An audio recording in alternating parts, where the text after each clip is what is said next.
नमस्कार साथियों, मैं आपका साथी सतीश कुमार स्वागत करता हूं आपके और मेरे YouTube channel Satish Kumar SK पर। साथियों, आज हम बात करेंगे गदर 2 पर। हालांकि गदर 2 पर बहुत सी बातचीत हो चुकी है, बहुत से लोगों ने इस पर वीडियोस बनाए हैं, अपने व्यूज़ दिए हैं, लेकिन जैसा कि मैं हमेशा कहता हूं कि हर एक इंसान का सोचने और समझने का तरीका और ढंग अलग अलग होता है। वो चीज़ों को अलग तरीके से देखता है। तो मैंने सोचा कि क्यों ना इस पर बात की जाए आज। देखिए कि पहले आई गदर। गदर जिसमें तारा सिंह अपनी प्रेमिका सकीना को लेने के लिए पाकिस्तान जाता है, वहाँ नलका उखाड़ता है और ट्रेन पर चढ़ता है, वहाँ कपास में छुपता है और डायलॉग मारता है कि एक कागज़ पर मोहर नहीं लगेगी तो क्या तारा सिंह पाकिस्तान नहीं जाएगा। और ये फिल्म सुपर डुपर हिट हो जाती। हम उस वक्त बहुत छोटे थे, हमें भी ये पसंद आई थी, लेकिन जब चीज़ों को देखने, सोचने और समझने की सलाहियत पैदा हुई, तब ये तमाम चीज़ें बदल गई। क्यों बदल गई और क्यों है गदर 2 पर बात करना ज़रूरी? और गदर 2 में ऐसा क्या है जो गदर में नहीं था? ये तमाम चीज़ें वही है जो गदर में थी, लेकिन थोड़ा ढंग बदला हुआ है। तब वो सकीना को लेने के लिए, अमीषा पटेल को लेने के लिए पाकिस्तान जाता है, नलका उखाड़ता है तारा सिंह। और गदर 2 में वो अपने बेटे को लेने के लिए जाता है और एक पहिया घुमाता है बैलगाड़ी का, वो उठा के फेंकता है, तोप को उठा के फेंक देता है। इस तरीके की चीज़ें। हम किस दौर में जी रहे हैं? हम एक फासीवादी फासिस्ट दौर में जी रहे हैं, जहाँ युद्धों का महिमा मंडन किया जाता है, जहाँ हथियारों का महिमा मंडन किया जाता है। क्यों? क्योंकि इससे एक ख़ास विचारधारा को बल मिलता है, फासीवाद को बल मिलता है। वो ये नहीं दिखाते कि एक युद्ध एक मुल्क को 50 साल पीछे लेके चला जाता है, वो घोर घनघोर तबाही करता है, तबाह कर देता है, जीविका के सारे साधन नष्ट हो जाते हैं, महंगाई अपने चरम पर हो जाती है और बेरोजगारी बेइंतहा बेहद बढ़ जाती है। इसलिए इस पे बात करना ज़रूरी था। हालांकि सनी देओल की एक फिल्म आई थी गदर से पहले, बॉर्डर। वो मूवी बेहतरीन थी। हालांकि वो युद्ध पर आधारित थी, लेकिन मैं युद्ध पर आधारित फिल्मों को पसंद नहीं करता, लेकिन जो अच्छी फिल्में हैं उन को पसंद करता हूं, और वो फिल्म बेहतरीन थी। बॉर्डर फिल्म जो 1971 के भारत पाकिस्तान युद्ध, जिसमें बांग्लादेश को पाकिस्तान से आज़ाद करवाया गया था, उस फिल्म को मैं पसंद करता हूं क्योंकि वो बेहतरीन थी। उसका फिल्मांकन बढ़िया था, उसका गीत संगीत बढ़िया था, उसकी कहानी बढ़िया थी, क्योंकि वो हकीकत पर मुबनी थी। और उससे भी बढ़कर उसके लास्ट में जो एक गीत आया था, गाना आया था, वो और भी शानदार था, जो इस फिल्म को पूरा पलट कर रख देता है। गाने के बोल थे, मेरे दुश्मन मेरे भाई मेरे हमसाए। ये गाना जब सुनते हैं तो ये पूरी फिल्म का जो देखने का जो तरीका था, जो नज़रिया है, वो बदल जाता है। युद्धों का महिमा मंडन नहीं है इस फिल्म में, जबकि आज क्या हो रहा है, कभी सर्जिकल स्ट्राइक पर फिल्म बन जाती है, कभी वो भुज है या रण है, पता नहीं कौन से, जिसमें अजय देवगन एक हवाई जहाज़ पर चढ़ के जाता है और पाकिस्तान को मटिया मेट कर देता है, उस पर फिल्म बन जाती है। कभी गदर तो कभी ये फिल्में क्यों बनती है? और इस तरीके के हीरो हमारे सामने, हमारी आने वाली पीढ़ियों के सामने क्यों खड़े किए जा रहे हैं, जो घोर फासीवादी जो प्रोपेगेंडा है उसको आगे बढ़ाते हैं। जैसे सनी देओल, बीजेपी का ये सांसद अक्सर ही इसी तरीके की फिल्मों को प्रमोट करता हुआ दिखता है, और खुद भी इसी तरह की फिल्मों को बेहतरीन मानता है, और खुद ही इस तरह की फिल्मों में काम करता है। जैसे गदर, वो पाकिस्तान जाता है अकेला, और वहाँ तो जैसे इंसान बसते ही नहीं हैं, वहाँ तो जैसे भेड़ बकरियाँ हैं, और ये वहाँ सब कुछ मार काट के आ जाता है, कभी नलका उखाड़ देता है, कभी कुछ कर देता है।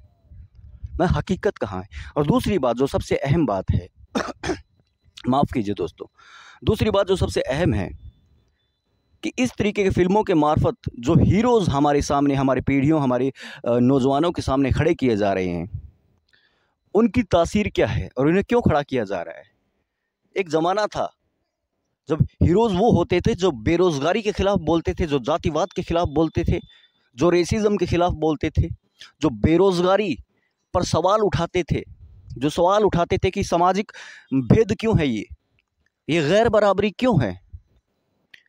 ये अमीरी और गरीबी के बीच में इतनी बड़ी खाई क्यों है? हर मेहनत करने वाला भरपेट क्यों नहीं खा पाता है?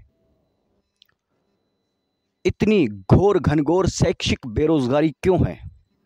ये सवाल उठाने वाले आज हीरो नहीं माने जाते।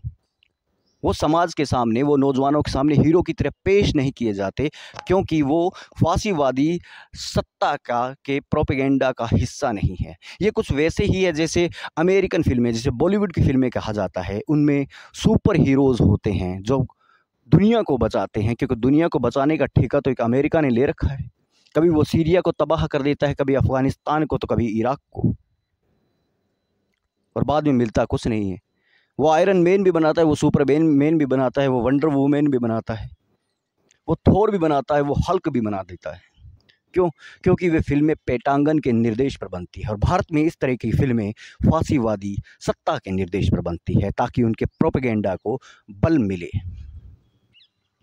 अब एक बात और, कि इस तरीके की फिल्में, अब फिल्म आई नहीं, उसका ट्रेलर कुछ दिनों पहले लॉन्च हुआ था। जैसे मैंने कहा कि इस पर बहुत सी बातचीत हो चुकी है, तो क्यों ज़रूरी है बातचीत इस पर? देखिए, मैं ये नहीं कह रहा हूँ कि नफ़रत सिर्फ एक तरफ है। दोनों मुल्कों में घोर घनघोर नफ़रत है, और ये नफ़रत फैलाते हैं वे लोग जिनका स्वार्थ इससे सिद्ध होता है, जिनको वोट मिलता है, जिनके वोट बैंक बढ़ते हैं। भले वो पाकिस्तान का वोट बैंक हो, भले वो भारत का वोट बैंक हो, वो ना वे इंसानों की तरह ट्रीट किए जाते हैं, ना हमारे यहाँ इंसानों की तरह ट्रीट किए जाते हैं। हम महज वोट बैंक है। उन्हें पता है कि ये मुद्दे हैं जो हमें वोट दिलवाएंगे, इसलिए ये नफ़रत का व्यापार किया जाता है, इसलिए ये कारोबार किए जाते हैं। और दूसरी बात, एक आदमी हीरो बनाया दिया जाता है, एक मुल्क पूरे मुल्क में जाता है, वहाँ की भीड़ देखती रहती है, वो कभी सकीना को ले आता है, कभी इसको ले आता है। अगर इसी तरीके की फ़िल्म बनानी थी, जैसे 1971 में बॉर्डर वन के युद्ध पर बनी फिल्म बॉर्डर क्यों बेहतरीन है? क्योंकि वो जैसे मैंने बताया कि वो हकीकत पर मुबनी थी। अगर बनानी है तो उसी तरह 1965 के जंग के हीरो वीर अब्दुल हमीद पर भी फिल्म बनाई जानी चाहिए। क्यों? क्योंकि उसने पाकिस्तान में के जो तोप थे, जो टैंक थे, जो अमेरिका से आए थे पैटर्न टैंक, उनको तबाह करने वाला था वो। उसने कब्रिस्तान बना दिया था वहाँ उसका।